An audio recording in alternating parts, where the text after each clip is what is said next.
साथियों नमस्कार, जय हिंद। साथियों आज हम जिले का प्रशासन जिसमें मंडल कमिश्नरी, जिले का प्रशासन में जिलाधीश, कलेक्टर, जिलाधीश के अधिकार क्या हैं, कर्तव्य क्या हैं, जिलाधीश के अधीनस्थ कौन कौन से अधिकारी आते हैं, पुलिस विभाग में कितने अधिकारी आते हैं और जेल विभाग के अधिकारी, स्वास्थ्य विभाग के चिकित्सा अधिकारी और शिक्षा और न्याय विभाग के अधिकारी, इन सभी बिंदुओं पर हम आज बात करेंगे। तो जिलाधीश जिले की प्रशासन का केंद्र बिंदु है। वह जनता और सरकार के बीच की कड़ी है। शासन की दृष्टि से प्रत्येक राज्य को कई मंडलों यानी कमिश्नरियों में, प्रत्येक मंडल को कई जिलों में और प्रत्येक जिले को कई तहसीलों में और कई तहसीलों को कई परगनों में विभक्त कर दिया जाता है और परगने कई गांव को मिलाकर बनते हैं। तो इस प्रकार की व्यवस्था हम अपने यहाँ देखते हैं। तो हम सबसे पहले बात करेंगे मंडल कमिश्नरी की। प्रत्येक मंडल में एक मंडलायुक्त कमिश्नर होता है जो अखिल भारतीय सेवा का अधिकारी होता है। उनके प्रमुख कार्य हम देखें तो जिलाधीश के कार्यों की देखभाल करना, शासन संबंधी मामलों में जिलाधीशों की उचित परामर्श देना, भूमि संबंधी मामलों की देखभाल करना, जिलाधीश के निर्णय के विरुद्ध अगर कोई बातें अपील होती है तो उसे सुनवाई करना और राज्य सरकार और जिलाधीश के बीच कड़ी का काम करना, ये जो है मंडल कमिश्नरी का एक प्रमुख कार्य होता है। जिले का प्रशासन की अगर हम बात करें, जिले का प्रशासन तो इसके अंतर्गत शासन की सुविधा के प्रत्येक राज्य को अनेक जिलों में विभाजित किया गया है। हमारे उत्तर प्रदेश, मध्य प्रदेश, हर राज्य में जिले के रूप में विभक्त किया गया है, जिसमें जिलाधीश, कलेक्टर, जिले का सबसे बड़ा अधिकारी जिलाधीश या जिला मजिस्ट्रेट कहलाता है। कुछ जिलों में उसे डिप्टी कमिश्नर भी कहते हैं। जिलाधीश अखिल भारतीय लोक सेवा यानी एडमिनिस्ट्रेटिव सर्विस का सदस्य होता है। जिले के अंतर्गत सब प्रकार के कार्यों का देखभाल करना उसी का कार्य होता है। अब हम देखते हैं कि जिलाधीश के अधिकार और कर्तव्य क्या है, जिसमें पहला है कानून तथा व्यवस्था बनाए रखना। जिले में कानून और व्यवस्था बनाए रखना जिलाधीश का मुख्य कार्य होता है। जिले में शांति व व्यवस्था बनाए रखने के लिए उसे अनेक अधिकार प्राप्त हैं। वह धारा 144 लगाकर जुलूसों का निकाला जाना व सभाओं का किया जाना रोक सकता है। आवश्यकता पड़ने पर वह कर्फ्यू लगाकर लोगों को घरों से बाहर निकलना बंद कर सकता है। जिले के पुलिस अधिकारी उसी के नीचे काम करते हैं। वह संपूर्ण जिले का दौरा करता है और सरकार के आदेशों को जनता तक पहुंचाता है। आपने देखा कि कोरोना के पीरियड में धारा 144 लगाई गई, जगह जगह कर्फ्यू लगाए गए, क्योंकि एक स्वास्थ्य इमरजेंसी थी, लोगों की जान की खतरा थी और लोगों की जान के खतरा होने के कारण लोगों को घरों से निकलने से रोकना ताकि कोरोना कम से कम फैले। इस सही उद्देश्य के कारण ये जो है कानून और व्यवस्था बनाए रखने के लिए जिलाधीश ये जो है सरकारी आदेश को हम जनता के बीच तक पहुंचाने का कार्य करते हैं। दूसरा हम देखते हैं क्या है, न्याय संबंधी कार्य। न्याय संबंधी कार्यों में जिलाधीश न्याय की दृष्टि से प्रथम श्रेणी का मजिस्ट्रेट होता है। जिले में शांति और सुव्यवस्था स्थापित रखना उसका प्रमुख कर्तव्य होता है, इसलिए उसे जिला मजिस्ट्रेट या डीएम भी कहते हैं। बहुत से फौजदारी के मुकदमे उसी के न्यायालय में प्रस्तुत किए जाते हैं। वह अपराधियों को 2 वर्ष तक का कारावास यानी जेल और 1000 रुपये तक जुर्माना कर सकता है। ये बढ़ाया भी जा सकता है समय के हिसाब से, लेकिन अभी जो प्रोविज़न है वो यही है। वह माल के मुकदमों में अपने अधीन डिप्टी कलेक्टरों के निर्णयों की अपील सुनता है और उसके निर्णयों की अपील मंडल आयुक्त कमिश्नर के यहाँ होती है। अब हम देखते हैं तीसरा, नियंत्रण व निरीक्षण संबंधी कार्य क्या है। प्रत्येक जिले के पुलिस, जेल, सिंचाई, शिक्षा, स्वास्थ्य आदि प्रमुख विभाग होते हैं। जिलाधीश इन विभागों पर अपना प्रत्यक्ष नियंत्रण रखता है।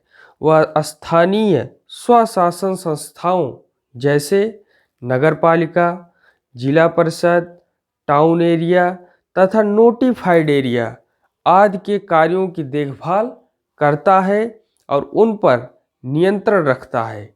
यदि वह किसी संस्था के कार्यों से असंतुष्ट हो जाए तो वह राज्य सरकार से उस संस्था को सरकारी नियंत्रण में लेने की सिफारिश भी कर सकता है। तो नियंत्रण व निरीक्षण संबंधी कार्य हम जिलाधीश के अधिकार और कर्तव्य में देखते हैं। अब हम यह देखते हैं कि जिलाधीश के अधीनस्थ अन्य कौन कौन से अधिकारी आते हैं, जिनमें हम देखते हैं कि सब डिविजनल ऑफिसर यानी एसडीओ। तो ये इनका कार्य होता है कि प्रत्येक सब डिवीजन का अधिकारी सब डिविजनल ऑफिसर या एसडीओ होता है, जिसको डिप्टी कलेक्टर भी कहते हैं। वह प्रथम श्रेणी का मजिस्ट्रेट होता है और अपने सब डिवीजन के लिए वही कार्य करता है जो जिलाधीश जिले के लिए करता है। तो ये सब डिविजनल ऑफिसर का कार्य है। अब हम देखते हैं कि तहसीलदार का क्या कार्य है, जो कि जिलाधीश के अधीनस्थ कार्य करते हैं। तो प्रत्येक सब डिवीजन एक या अधिक तहसीलों में बटा होता है और प्रत्येक तहसील का अधिकारी तहसीलदार होता है या एसडीओ के अधीन कार्य करता है और तहसीलदार तहसील के मुख्य केंद्र में रहता है। तहसीलदार फौजदारी मुकदमे भी सुनता है और वह द्वितीय श्रेणी का मजिस्ट्रेट भी होता है। तहसीलदार की सहायता के लिए नायब तहसीलदार, कानूनगो तथा लेखपाल होते हैं। यानी हम देख रहे हैं सबसे पहले डीएम, डीएम के बाद एसडीओ, फिर तहसीलदार, फिर नायब तहसीलदार, फिर कानूनगो और लेखपाल। इस तरीके से यूपीएससी में इस प्रकार से जो है क्रमागत रूप से प्रशासनिक स्तर को जो है विकेंद्रीकृत किया गया है। अब हम देखते हैं कि पुलिस विभाग में क्या बातें हैं कि प्रत्येक राज्य में पुलिस विभाग एक मंत्री के अधीन होता है जो गृह मंत्री कहलाता है। उसके नीचे पुलिस का सर्वोच्च अधिकारी इंस्पेक्टर ऑफ पुलिस आईजी, इसके नीचे deputy inspector general of police DIG और डीआईजी के नीचे जिले की पुलिस होती है, जिसमें जिले के पुलिस अधिकारी में हम बात करें तो सबसे पहले कौन आता है? SP, superintendent of police. जिले का सर्वोच्च पुलिस अधिकारी सुपरिंटेंडेंट ऑफ पुलिस एसपी होता है और उसका प्रमुख कार्य जिले में शांति बनाए रखना है। वह अपराधियों को पकड़वाता है, उन्हें न्यायालय के समक्ष उपस्थित करता है। वह इंडियन पुलिस सर्विस का सदस्य होता है। तो ये बात हो गई एसपी की। अब हम बात करेंगे डीएसपी की। तो DSP deputy superintendent of police. SP के नीचे जिले में कई डिप्टी सुपरिंटेंडेंट ऑफ पुलिस होते हैं, जिन्हें संक्षेप में हम डीएसपी कहते हैं।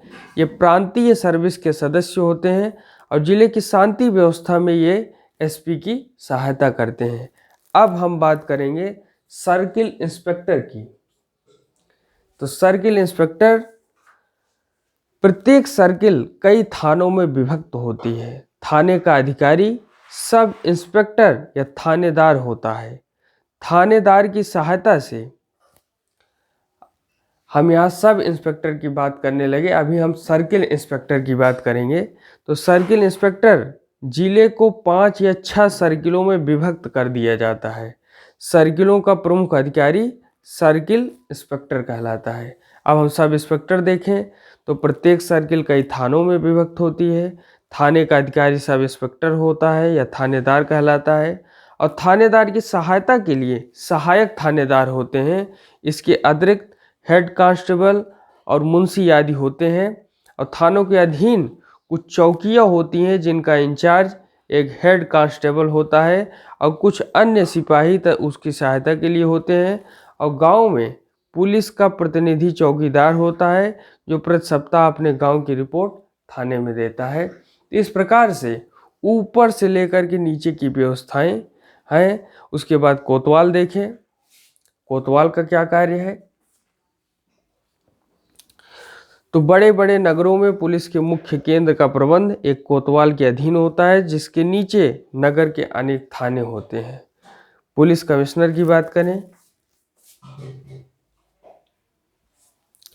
तो प्रेसिडेंसी नगरों के पुलिस विभाग का उच्च अधिकारी पुलिस कमिश्नर कहलाता है। यह अधिकारी inspector general of police IG के अधीन नहीं होता, बल्कि इसका सीधा संबंध राज्य सरकार से होता है। यानी राज्य सरकार मुख्यमंत्री के आदेश पर ही पुलिस कमिश्नर अपना काम करते हैं, ना कि आईजी के कहने पर। आईजी किसके अधीन आता है? आईजी डायरेक्ट केंद्र सरकार यानी गृह मंत्री के अंडर में आता है। और इस समय गृह मंत्री कौन है? माननीय श्री अमित शाह जी हैं। तो आईजी केंद्र सरकार के अधीन होता है और पुलिस कमिश्नर राज्य सरकार से सीधा संपर्क रखता है और आईजी के अधीन नहीं होता। लाइन इंस्पेक्टर की बात करें तो प्रत्येक जिले में एक पुलिस लाइन होती है, जिसमें रक्षित पुलिस यानी रिजर्व पुलिस रहती है। इसका अधिकारी लाइन इंस्पेक्टर होता है, जो एसपी के अधीन कार्य करता है। रक्षित पुलिस में हथियारबंद पुलिस पीएससी, आपने सुना है पीएसी के दस्ते भी होते हैं, जो उपद्रवों को रोकने में मदद करते हैं। तो ये जो है पुलिस विभाग की इस प्रकार की नीचे तक की व्यवस्थाएं हैं, जिनमें हमने देखा कि सबसे ऊपर आईजी, फिर डीआईजी, फिर डीआईजी के नीचे की पुलिस जो है SP, DSP, circle inspector, sub inspector, कोतवाल, पुलिस कमिश्नर, लाइन इंस्पेक्टर। इस प्रकार से क्रमागत रूप से गांव के स्तर तक और नगर पालिका जो टाउन एरिया है उनमें जो है, तो हम ये सारी चीज़ें देखते हैं। अब हम देखते हैं कि जेल विभाग के अधिकारी हर राजनीतिक व्यवस्था में दंड यानी न्याय देने की व्यवस्था का एक महत्वपूर्ण रोल होता है। दंड का एक ऐसा प्रावधान होता है जिससे जो है समाज में शांति रहती है और कानून के डर से, कानून के नियमों के कारण जो गलत करने वाले लोग हैं, उपद्रवी हैं, दंगाई हैं, वे डरते हैं। तो ये प्रशासनिक स्तर पर दंड की जो व्यवस्थाएं हैं, ये जो है शांति व्यवस्था कायम करने में बहुत ज़्यादा अपनी भूमिका अदा करती हैं। तो जेल विभाग के अधिकारी की बात करें तो प्रत्येक जिले में एक जेल होती है, जहां पर कानून को तोड़ने वाले अपराधी रखे जाते हैं। जेल का बड़ा अधिकारी सुपरिंटेंडेंट जेलर और छोटा अधिकारी जेलर कहलाता है। जिले की सिविल सर्जन जेलों में अपराधियों के स्वास्थ्य की देखभाल करता है। स्त्रियों और बच्चों के लिए अलग अलग जेलों की व्यवस्था होती है। उत्तर प्रदेश में बच्चों के लिए और स्त्रियों के लिए, सब के लिए जो है अलग अलग प्रकार की जो है व्यवस्थाएं बनाई गई हैं। जिले का सर्वोच्च अधिकारी जेल मंत्री होता है और इसके नीचे इंस्पेक्टर जनरल ऑफ प्रिजन्स होते हैं। तो जेल विभाग के अधिकारी की जो व्यवस्थाएं हैं वो हम क्रमागत रूप से देखते हैं कि अलग अलग सीक्वेंस में बटी हैं, अलग अलग लोगों की अलग अलग जिम्मेदारियां हैं, अलग अलग बातें हैं। तो जेल विभाग के अधिकारी में इतनी सारी बातें हम देखते हैं। आगे हम स्वास्थ्य चिकित्सा विभाग के अधिकारी किस प्रकार से होते हैं, किस प्रकार से उनका जो है क्रम है, ये हम देखते हैं कि स्वास्थ्य विभाग का सर्वोच्च अधिकारी जन स्वास्थ्य निदेशक डायरेक्टर ऑफ पब्लिक हेल्थ होता है। जिले में जिला स्वास्थ्य अधिकारी डिस्ट्रिक्ट हेल्थ ऑफिसर स्वास्थ्य विभाग का अधिकारी होता है। इसी प्रकार जिले में चिकित्सा विभाग का सबसे बड़ा अधिकारी मुख्य चिकित्सा अधिकारी सीएमओ होता है, जो जिले के सभी अस्पतालों का निरीक्षण करता है। आपके जो है हर जिले में एक सीएमओ होते हैं, वो मुख्य चिकित्सा अधिकारी होते हैं, वो सबसे बड़े अधिकारी होते हैं और उन्हीं के अंतर्गत जो है बहुत सारे विभाग देखे जाते हैं। सारी जो है स्वास्थ्य संबंधी, स्वास्थ्य चिकित्सा संबंधी जो है सारी चीज़ों को जो है नीचे तक पहुंचाना उन्हीं का जो है रोल रहता है उसमें। अब हम देखते हैं कि शिक्षा विभाग के अधिकारी कैसा जो है जिले के प्रशासन में अपना रोल निभाते हैं। तो शिक्षा विभाग एक मंत्री के अधीन होता है जिसे शिक्षा मंत्री कहते हैं। उनके नीचे शिक्षा का सर्वोच्च अधिकारी शिक्षा निदेशक यानी एजुकेशन डायरेक्टर होता है। इनकी सहायता के लिए 5 मंडलीय उप निदेशक डिप्टी डायरेक्टर होते हैं जो अपने अपने क्षेत्र में शिक्षा का निरीक्षण करते हैं। जिले में शिक्षा विभाग का सर्वोच्च अधिकारी जिला विद्यालय निरीक्षक होता है। वह जिले के समस्त इंटरमीडिएट कॉलेजों एवं हाई स्कूलों का निरीक्षण करता है और उसकी सहायता के लिए उप जिला विद्यालय निरीक्षक तथा सब इंस्पेक्टर ऑफ स्कूल होते हैं। तो शिक्षा विभाग के अधिकारियों की जो व्यवस्था की गई है, इसी से ही शिक्षा व्यवस्था में और मजबूती मिलती है।